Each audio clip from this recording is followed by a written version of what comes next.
What if you could totally transform your financial life in, say, the next 90 days? Seriously, it's not about some complex spreadsheet or a get rich quick scheme.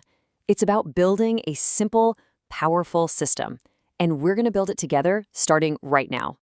You ever feel a bit lost with your money, like you're just treading water?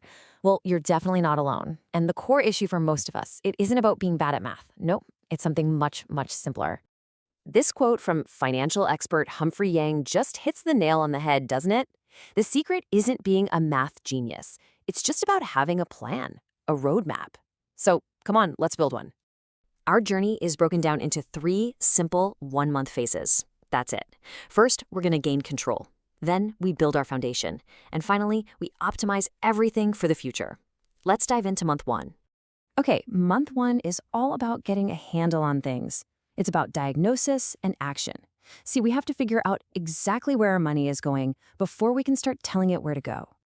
So, the first big mindset shift is this. Start treating your personal finances like a business. I mean it. Any successful business obsessively tracks its income and its costs, right?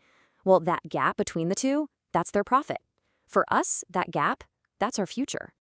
It all starts with a little financial audit. So your first task is to grab your last 3 months of bank and credit card statements. Go through them line by line, categorize every single purchase, and then figure out your average monthly spend.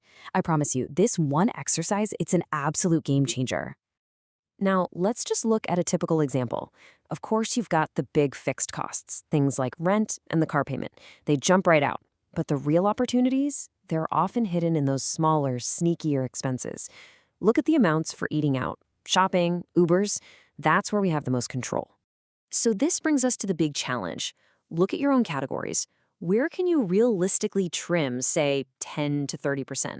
Maybe it's not the rent, but could that $225 on Ubers or the $250 on shopping be shaved down a bit? Let's just say you find a way to trim those areas and you free up an extra $400 a month. Now, I know it might not feel like you just won the lottery today, but the long-term impact of that is absolutely staggering. And this is the real power of consistency. That $400 a month, it becomes nearly $5,000 a year. Think about that. That's a dream vacation, a huge dent in your debt, or a serious boost to your investments, all from just a few small, consistent changes. So how do we make sure those savings actually happen without fail? Well, the final piece of month 1 is automation. It's a simple, brilliant concept called pay yourself first. You just set up automatic transfers to move money to savings the second you get paid. This is probably the single most important habit for building wealth because it takes willpower completely out of the equation. All right, let's move into month 2. Now we start to build. We're shifting from playing financial defense, cutting costs, to playing offense, where we're actively building for the future.